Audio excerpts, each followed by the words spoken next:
Hello बच्चों, welcome to doctors अड्डा। मेरा नाम है भारती और मैं आपकी ज़ूलॉजी एजुकेटर हूँ। बहुत सारे बच्चों ने नीट 2025 की प्रिपरेशन स्टार्ट कर दी होगी, है ना। और कुछ बच्चे मुहूर्त का वेट कर रहे होंगे कि यार इस तारीख से स्टार्ट करेंगे, इस तारीख से स्टार्ट करेंगे, आज रात 10 बजते ही पढ़ना शुरू कर दूंगा, है ना। और जैसे ही 10 के 10-15 होंगे अब फिर सोचेंगे यार अब 11 बजे से पढ़ूंगा। तो ये जो बच्चे मुहूर्त निकाल के बैठे हुए हैं कि अभी नहीं, इस टाइम से स्टार्ट करूंगा, इस डेट से स्टार्ट करूंगा, वो प्लीज अपने मुहूर्त को थोड़ा प्रीपोन करा के आज से, अभी से अपना पढ़ाई, अपनी प्रिपरेशन स्टार्ट कर दीजिए। ठीक है, तो आज प्रिपरेशन स्टार्ट करने से पहले आपके लिए पूरी की पूरी स्ट्रैटेजी में लेके आई हूं, है ना। जिसको अगर आप फॉलो करोगे तो मैं आपको गारंटी दे रही हूं यार 700 प्लस नंबर कहीं नहीं गए। बट आपको मुझे प्रॉमिस करना पड़ेगा कि आप इस चीज को पूरी ईमानदारी से फॉलो करने वाले हैं। ठीक है, अब यार देखो पॉइंट क्या है।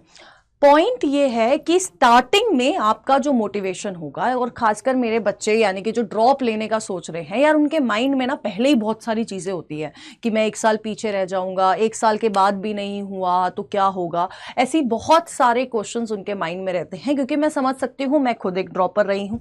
तो टेंशन नहीं लेने का है, ठीक है, और टेंशन देने का भी नहीं है। तो आपको बस क्या करना है, पढ़ाई करनी है। पढ़ाई कैसे करनी है वो मैं आपको आज बताऊंगी। बट सबसे पहले मैं आपको ये बोलना चाहती हूँ कि स्टार्टिंग में जो डिटर्मिनेशन रहेगा ना, वो आपको एंड तक लेके जाना है ना। आज जो मोटिवेशन है, आज जो डिटर्मिनेशन है, आज जो मेहनत है, आज जो हिम्मत है, वो आपको आखिरी तक लेके जानी पड़ेगी। You have to believe your self.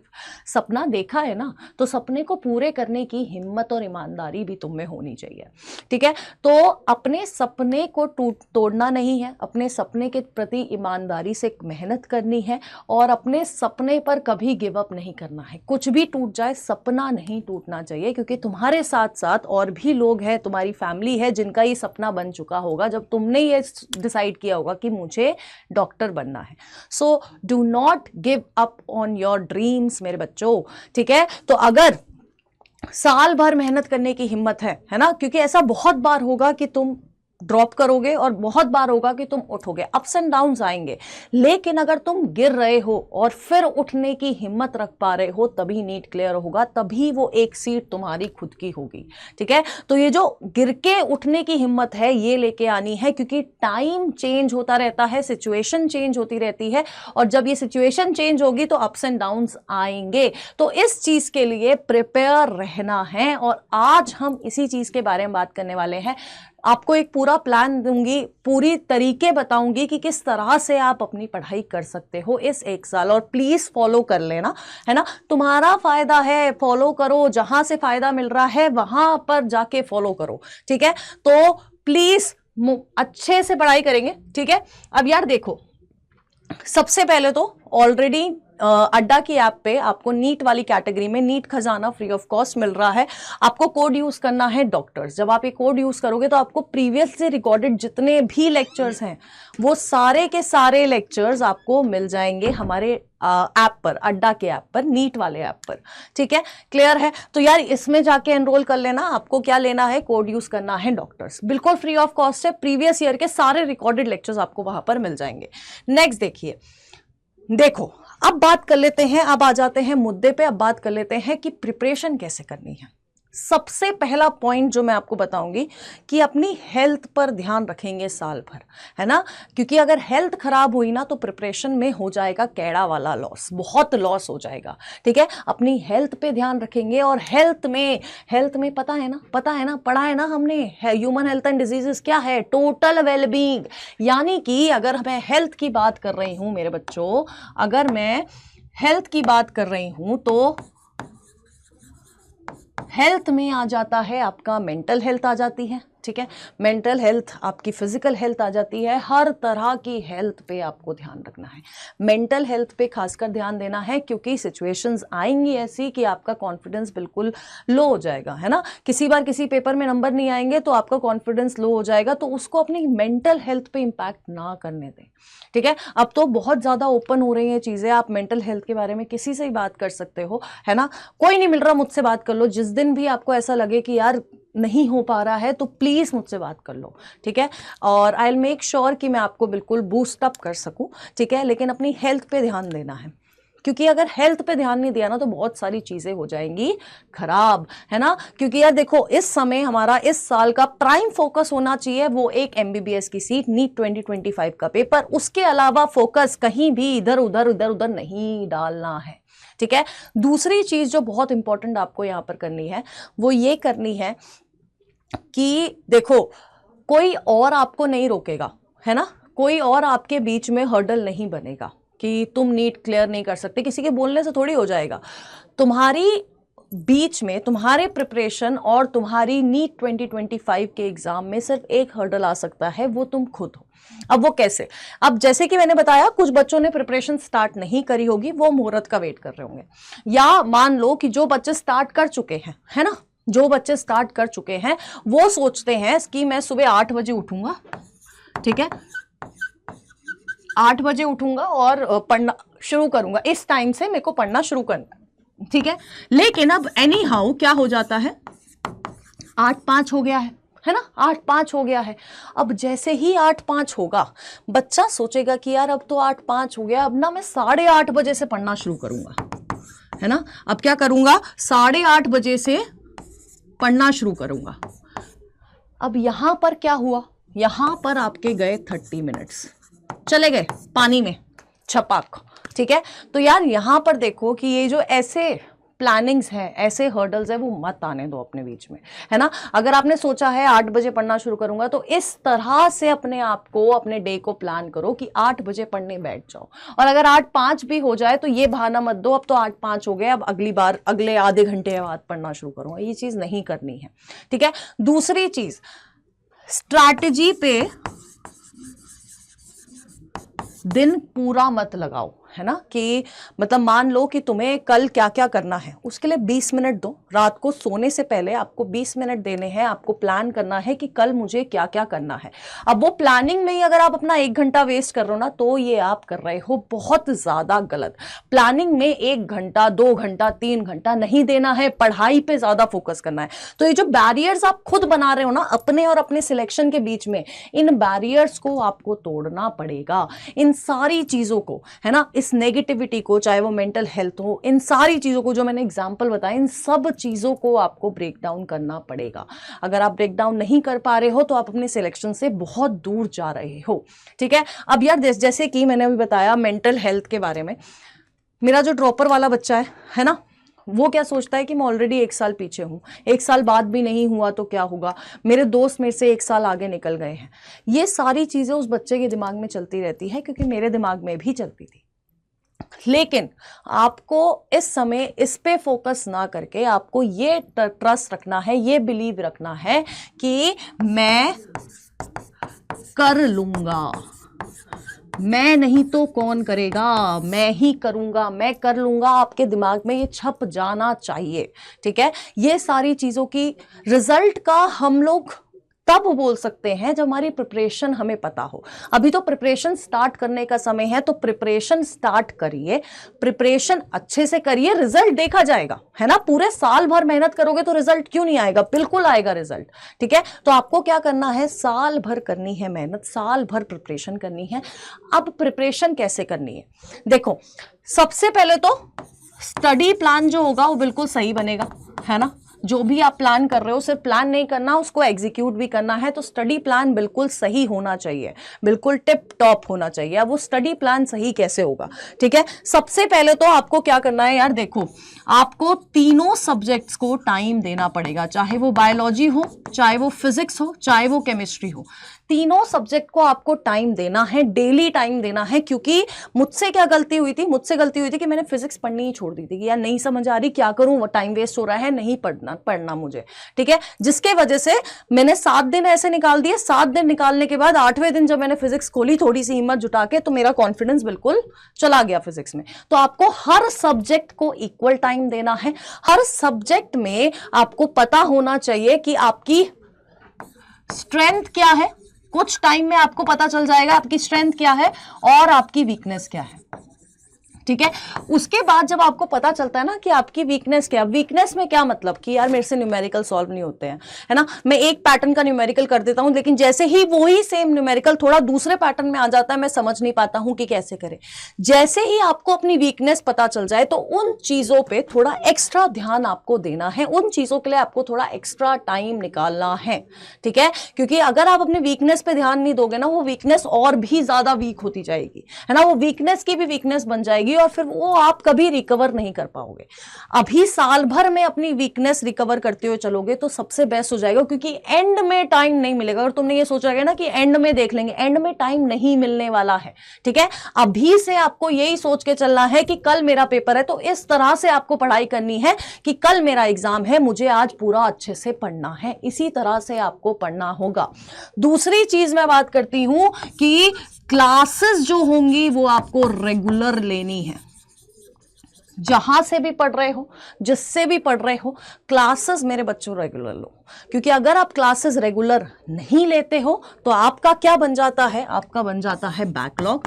और जैसे ही बैकलॉग बनेगा, बैकलॉग का मतलब क्या है कि आप चीजों को पाइल अप करते जा रहे हो, पाइल अप करते जा रहे हो, पाइल अप करते जा रहे हो, और वो पाइल अप होती होती इतनी बड़ी हो जाएगी, फिर आप उसको बस छुपा के रख पाओगे, उसको पढ़ नहीं पाओगे दोबारा। तो बैकलॉग नहीं बनानी है। कभी कभी ऐसा हो जाता है कि बहुत ज्यादा कोई प्रॉब्लम आ जाती है जिसकी वजह से हम लोग क्लासेस अटेंड नहीं कर पा रहे, तो आप अपना संडे का दिन या कोई एक ऐसा दिन जिस दिन आप फ्री हो, जिस दिन आपके पास ज्यादा टास्क नहीं है करने के, उस दिन आप अपनी बैकलॉग क्रिएट कर सकते हो। मैं संडे क्यों बोल रही हूं, आपको जो संडे है ना, संडे किस किस काम के लिए रखना है, देखो आपको संडे रखना है, सबसे पहले आपको संडे को, हर संडे को एक टेस्ट देना है। जितना भी टॉपिक आपका हो चुका है उस टॉपिक का आप संडे को टेस्ट दोगे। टेस्ट होने के बाद अपने आप को इवैल्यूएट करना मत भूलना, है ना। दूसरी चीज क्या करनी है, आपको अपने आप को इवैल्यूएट करना है। इवैल्यूएट करने के बाद आपको अपना क्या करना है, रिवीजन करना है, ठीक है। अब मान लो, है ना, मान लो कि तुमने ना ह्यूमन रिप्रोडक्शन वाला चैप्टर पढ़ लिया, है ना, पढ़ लिया, उसका तुमने संडे को टेस्ट दिया, संडे को टेस्ट दिया। अब टेस्ट के बाद इवैल्यूएट करने की क्या जरूरत है, ये जरूरत है कि टेस्ट में जिस टॉपिक से आपके सबसे ज्यादा क्वेश्चन गलत हुए हैं वो आपको दोबारा पढ़ने की जरूरत है। क्योंकि क्वेश्चन तभी गलत होता है जब आपके कंसेप्ट में कहीं लैक हो रहा हो, ठीक है। तो जैसे ही आपको वो पता चल जाए कि यार यहां पर मेरी गलती हो रही है, उस पोर्शन को दोबारा रिवाइज करना है। और उसी पोर्शन को नहीं, इस एक साल स्टार्टिंग के टाइम पे मैं बोल रही हूं कि आपको नवंबर तक अपनी पूरी सिलेबस का कवरेज करना पड़ेगा। इतना रिवाइज करो कि दिसंबर में जब आप प्रैक्टिस करना शुरू करो ना, मेन प्रैक्टिस क्वेश्चन की शुरू करो, उस टाइम पे आप कहीं पीछे ना छूटो, ठीक है। तो आपको क्या करना है, हर संडे टेस्ट देना है, इवैल्यूएट करना है और रिवीजन करना है। रिवीजन को बना लो आदत, हैबिट होनी चाहिए, ठीक है, कि इस हफ्ते मैंने जो जो किया है उसका रिवीजन मैं संडे को करूंगा, और रिवीजन करे बिना सांस नहीं लूंगा। सांस तो लेनी है, बट आपको रिवीजन की आदत इस कदर होनी चाहिए, क्योंकि यार रिवीजन ही है जो आपको आपकी सीट दिला सकता है, ठीक है। एक बार पढ़ने से, दो बार पढ़ने से नहीं होगा, ठीक है, आपको बार बार चीजें पढ़नी पड़ेगी, है ना। क्योंकि आप लोगों को लग रहा होगा यार साल भर है, बहुत समय है। सबसे पहले तो ये सोचना बंद कर दो कि बहुत समय है। आपको 2 साल का सिलेबस 1 साल में कवर करना है, तो आपको प्रिपरेशन भी उस तरह से रखनी पड़ेगी, ठीक है। तो संडे किस लिए है, Sundays are for test, evaluation and revision, जो आपकी हैबिट होनी चाहिए, ठीक है। अब आपने क्या किया, अब आपने क्लास ले ली, रेगुलर क्लास लेनी है ना। कसम खा लो मैम मैं रेगुलर क्लास लूंगा, कसम खा लो, सबके सब कसम खाएंगे, ठीक है। अब दूसरी चीज क्या करनी है, देखो क्लास लेने के बाद खुद के नोट्स बनाने हैं, खुद के नोट्स बनाने हैं। नोट्स बहुत इंपॉर्टेंट है, आपको खुद के नोट्स बनाने पड़ेंगे। क्यों, देखो टीचर जब लिख रहा है आप साथ के साथ नोट डाउन करो, नोट्स बनाने में अलग से 2-3 घंटा मत लो, ठीक है। आपको खुद के नोट्स बनाने, क्योंकि खुद का लिखा हुआ, खुद के नोट्स हम ज्यादा अच्छे से अंडरस्टैंड कर पाते हैं, क्योंकि हम अपने वे में लिखते हैं जो हमें समझ आती है, ठीक है। जैसे मेरा है, मुझे फ्लो चार्ट में चीजें ज्यादा समझ आती है तो मैं उसी हिसाब से नोट्स बनाती हूँ। अब हर किसी का वो दूसरा तरीका हो सकता है समझने का। नोट्स बनाने हैं, नोट्स बनाने के बाद आपको पढ़नी है एनसीईआरटी। एनसीईआरटी को अपनी बेस्ट फ्रेंड बनाना है, ठीक है, एनसीईआरटी पढ़नी है। एनसीईआरटी की इंपॉर्टेंट लाइंस जो प्रीवियस ईयर में पूछी गई हैं उनको भी आपको एक जगह लिखना होगा, ठीक है, उनको भी आपको एक जगह लिखना होगा। अपने उन्हीं नोट्स में ऐसी जगह बना के रखो कि आप उनको लिख सको। स्टिकी नोट्स ले लो, 3 पेन का यूज रख करो। मैंने नोट्स बनाने के लिए भी एक अलग से वीडियो डाली है, तो वो देखो, ठीक है। एनसीईआरटी पढ़ ली है, एनसीईआरटी पढ़ ली है। एनसीईआरटी पढ़ने के बाद मान लो अब एक चैप्टर खत्म हो चुका है। चैप्टर खत्म होते ही आपको क्या करना है, शॉर्ट नोट्स बनाने हैं। अब बोलोगे कि मैम आप तो नोट्स बनाने में ही सारा टाइम निकलवा दोगी।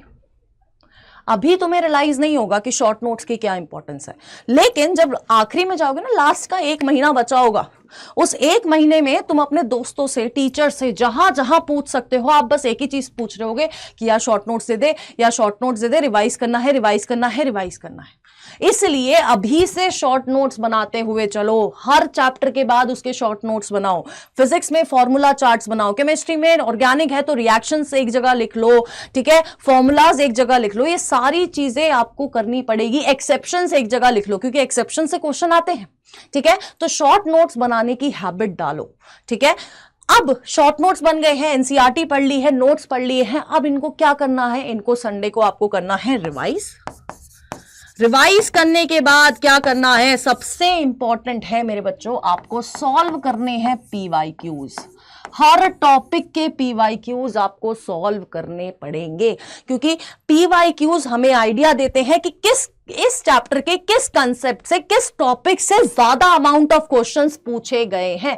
ये आपको कौन बताता है, पीवाईक्यूज बताते हैं, ठीक है। पीवाईक्यूज करने हैं और हर टॉपिक से, हर सिलेबस से, हर एक चैप्टर से मिनिमम 200 क्वेश्चंस करने हैं, ठीक है। क्वेश्चन प्रैक्टिस आपको डे 1 से करनी है। ये मत सोचना कि आज तो इतना सा ही पढ़ा है, आज मैम ने क्लास में सिर्फ 1 पेज ऑफ एनसीईआरटी पढ़ाया गया है, तो मैं आज क्वेश्चन प्रैक्टिस करके क्या करूंगा, ये नहीं सोचना है। उस 1 पेज से भी 10 क्वेश्चन बन के आ जाएंगे, तो वो 10 क्वेश्चन आपको करने हैं। डे 1 से आपको क्वेश्चन प्रैक्टिस करनी पड़ेगी, ठीक है। क्वेश्चन प्रैक्टिस इसलिए जरूरी है क्योंकि हमें उससे पता चलता है कि हम लोग क्वेश्चन के थ्रू उस कंसेप्ट को कितना समझ पाए हैं। क्योंकि कभी कभी हमें कंसेप्ट आता है लेकिन क्वेश्चन समझ नहीं आता कि क्वेश्चन पूछना क्या जा रहा है। और क्वेश्चन पढ़ते समय हम सबसे ज्यादा सिली मिस्टेक करते हैं, जिसमें आती हुई चीज हम गलत करते हुए चले आते हैं। इसलिए क्वेश्चन प्रैक्टिस मस्ट है। अब आपने क्या कर लिया, अब आपने क्वेश्चन प्रैक्टिस कर ली है। क्वेश्चन प्रैक्टिस से आपको पता चल गया है कि कहां पर आपका क्या है, कमी आ रही है, किस कंसेप्ट आपको समझ नहीं आ रहा है। फिर उसको रिवीजन करना है। रिवीजन को तो मेरे बच्चों हैबिट में डाल लो, आदत में डाल लो कि रिवीजन करना ही करना है। क्योंकि हमारा जो ये दिमाग है ना, अगले दिन तक 90% चीजें भूल चुका होता है, इसके उधर से उड़ जाती है ना, उड़ जाती है। इसलिए उसको रिवीजन की बहुत ज्यादा जरूरत होती है, और जितना रिवीजन होगा उतना ज्यादा बेनिफिट आपको मिलेगा।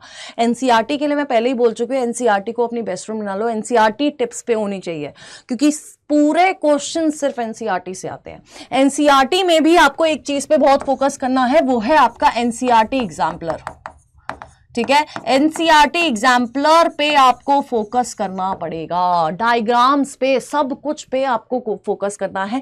एनसीईआरटी की हर लाइन इंपॉर्टेंट है, हर फुल स्टॉप, हर डायग्राम, हर चार्ट, हर स्ट्रक्चर, सब कुछ इंपॉर्टेंट है। तो इन सारी चीजों पे आपको फोकस करना पड़ेगा और रिवीजन आपको अपने हैबिट में डालना पड़ेगा, ठीक है। क्लियर है। और खुद पे भरोसा रखना पड़ेगा। तो इन सारी चीजों पे अगर आप बच्चे फोकस करते हो ना, तो मेरी गारंटी है आपसे आपकी सीट कोई नहीं लेके जा सकता, ठीक है। अब मिशन क्या है, नीट 2025 है। हेल्थ के बारे में आपको बता दिया, हेल्थ का ध्यान रखिएगा साल भर, ताकि एट द एंड जब नीट 2025 का पेपर दे रहे हो तो आपके पास ये बहाना ना हो कि मेरी तबीयत खराब हो गई थी इसलिए मेरा पेपर अच्छा नहीं गया है। तो ये बहाना नहीं लेके चलना है, बहाने एक्सेप्ट है ही नहीं, है ना। मैं नहीं करूंगी, तुम्हारे पेरेंट्स भी नहीं करेंगे एक्सेप्ट, ठीक है। नेक्स्ट, बैरियर्स को ब्रेक करो। ये जो तुम क्रिएट कर देते हो खुद ही कि मुझसे नहीं होगा, सबसे पहला बैरियर ही है। सबसे पहले बैरियर तुम ही हो, तुम्हारे सिलेक्शन के बैरियर तुम ही बन सकते हो। तो अपने आप को बैरियर बनाने से रोको, ठीक है। स्टडी प्लान बिल्कुल सही होना चाहिए, है ना। रेगुलर लेक्चर्स के बाद नोट्स, फिर आपका क्वेश्चन प्रैक्टिस, एनसीईआरटी, रिवीजन और इवैल्यूएशन, ये सारा आपका फ्लो होना चाहिए जब आप स्टडी प्लान की बात करते हो। और रात को ही 15 मिनट लेके लेकिन ये डिसाइड कर लो कि अगले दिन मुझे क्या क्या करना है, कौन से सब्जेक्ट में मुझे कौन सा टॉपिक करना है, कौन से क्वेश्चंस करने हैं, किस बुक से क्वेश्चन करने हैं, ये सारी चीजें आपको रात को डिसाइड करनी चाहिए। लेकिन 1 घंटा मत लगाना उस स्ट्रैटेजी में, ठीक है, क्योंकि सारा टाइम अगर स्ट्रैटेजी में वेस्ट करोगे तो पढ़ोगे कब, है ना। और टेंशन नहीं लेने का है, हो जाएगा, बस मेहनत करो, अपने आप पे भरोसा रखो, ठीक है। बैकलॉग्स नहीं होनी चाहिए, आपको लेक्चर्स अटेंड करने हैं रेगुलरली। क्वेश्चन प्रैक्टिस मैंने बता दिया है, पर टॉपिक 200, और अगर न्यूमेरिकल्स में दिक्कत होती है तो बहुत सारे न्यूमेरिकल्स प्रैक्टिस करो भाई, ठीक है। क्वेश्चन प्रैक्टिस के बाद अपने आप को इवैल्यूएट करना है। इवैल्यूएट से पता चलेगा कि आपकी मिस्टेक्स क्या है, उन मिस्टेक से सीखना है, उनको बंद करके तिजोरी में नहीं रखना है। मिस्टेक से सीखना सीखो, ठीक है, मिस्टेक से सीखना सीखो। और अगर तुम्हें नहीं आ रही है ना तो किसी और से पूछो, ठीक है, कि यार मुझे नहीं आ रहा है, मुझे समझ नहीं आ रहा है कि मैं ये गलती बार बार क्यों कर रहा हूं, मैं इसको कैसे ठीक कर सकता हूं, ठीक है। तो ये वाली चीज पे आपको फोकस रखना है, और फोकस रखना है रिवीजन पे, ठीक है। रिवीजन हैबिट में होना चाहिए, इस कदर रिवीजन करो कि कुछ भी ना भूलो, ठीक है। अब एक इंपॉर्टेंट चीज, आप जब इस पूरे साल क्वेश्चंस करोगे, पूरे साल जब आप क्वेश्चंस करोगे तो कभी भी किसी भी क्वेश्चन में तुक्का नहीं मारना है, ठीक है। कभी भी किसी भी क्वेश्चन में तुक्का नहीं मारना है, क्योंकि अगर तुक्का मारने लग गए, ये आदत अभी से अडॉप्ट कर ली तो ये पेपर वाले दिन भी आदत हो जाएगी, ठीक है। तो तुक्का मारना बंद कर दो, ठीक है, तुक्का मारना बंद कर दो, ठीक है। तो यार प्लीज तुक्के पे फोकस नहीं करना है, तुक्का मारने की हैबिट आपको बिल्कुल छोड़नी पड़ेगी। और अगर आप स्टार्टिंग से ये तुक्का मारने वाली हैबिट लेके चलोगे ना तो एग्जाम वाले दिन भी आप तुक्का ही मारोगे। तो तुक्का मारने की हैबिट यार प्लीज छोड़ दो। कोई भी क्वेश्चन आपको ऐसे अटेम्प्ट नहीं करना है जब आप क्वेश्चन प्रैक्टिस कर रहे हो, चाहे बुक में क्वेश्चन लगा रहे हो, चाहे आप अपने मॉक टेस्ट में क्वेश्चन लगा रहे हो, आप एक क्वेश्चन भी ऐसे अटेम्प्ट नहीं करोगे कि आपने तुक्का मार दिया कि यार टेस्ट ही तो है ना, ये तो बस कोचिंग का टेस्ट है, ये तो बुक में ही सॉल्व कर रहा हूं। तुक्का नहीं मारना है, जो क्वेश्चन नहीं आता है वो नहीं आता है, उसके लिए बाद में पढ़ लो, लेकिन तुक्का मारने वाली स्ट्रैटेजी लेके नहीं चलना है। It is a big no, ठीक है, क्या है, it is a big no. आपको तुक्का नहीं मारना है मेरे बच्चों, ठीक है। प्लीज इस चीज पे फोकस करना कि तुक्का ना मारे, और क्वेश्चन प्रैक्टिस आपको ज्यादा से ज्यादा करनी है, वो भी ढंग से करनी है, ठीक है। अब यार देखो, ये सब आप कर सकते हो, एक पूरा स्ट्रैटेजी मैंने आपको बता दी है। और अगर आपको ये स्ट्रैटेजी अच्छे से एग्जीक्यूट करनी है तो बहुत जल्द हम लोग लेके आ रहे हैं नीट 2025 को अनबॉक्स करने वाले हैं। तो हमारे साथ 18 तारीख यानी 18 मई को जुड़ना मत भूलना। वहां पर हम लोग नीट 2025 की अनबॉक्सिंग करेंगे और आपके साथ हम लोग करेंगे पूरी मेहनत। हर पड़ाव में आपके साथ रहूंगी, ये गारंटी है मेरी, ठीक है। हर पड़ाव में आपके साथ रहने वाली हूँ, और आप जितनी मेहनत करोगे उससे ज़्यादा मेहनत करने के लिए तैयार हैं हम लोग। तो अच्छे से मेहनत करो, ठीक है। और जहाँ तक मेहनत की बात आती है ना, तो आप अगर चाहें तो ये स्टडी मटेरियल भी खरीद सकते हैं, और इस पे आप कोड लगा लीजिए ZBBS, ये आपको अड्डा की ऐप पे मिल जाएगा। आप जैसे ही कोड लगाएंगे तो आपको ऑफ मिल जाएगा, और इसमें आपको 18 बुक्स का सेट मिल रहा है, और ये बुक्स बहुत अच्छी हैं, है ना, फॉर योर प्रिपरेशन, 1 साल के लिए ये बुक्स बहुत अच्छी है। तो आप ये बुक्स भी ले सकते हैं, ठीक है। बस एंड में यही बोलना चाहूंगी, मुझे पता है, मुझे भरोसा है, आपके पेरेंट्स को भरोसा है कि आप कर सकते हो, यू गॉट दिस। बस आपको भी खुद पे यकीन रखना है कि मैं कर लूंगा, मैं कर सकता हूं और मैं कर लूंगा। ट्रस्ट योरसेल्फ और सब कुछ सही रहेगा। बस आपको अपने आप को पूरे साल भर पॉजिटिविटी से घिरे रखना है, ठीक है। तो ऑल द बेस्ट बच्चों, 18 तारीख को जुड़ना मत भूलना, और जल्दी जल्दी सब लोग ओथ ले लो कि पूरी हिम्मत के साथ हम लोग इस 1 साल प्रिपरेशन करेंगे। कितनी बार भी गिरे उठ के खड़े हो जाएंगे, ठीक है। तो ऑल द बेस्ट, बाय बच्चों, टेक केयर, और पढ़ना शुरू कर दो जो मुहूर्त निकालने वाले हैं।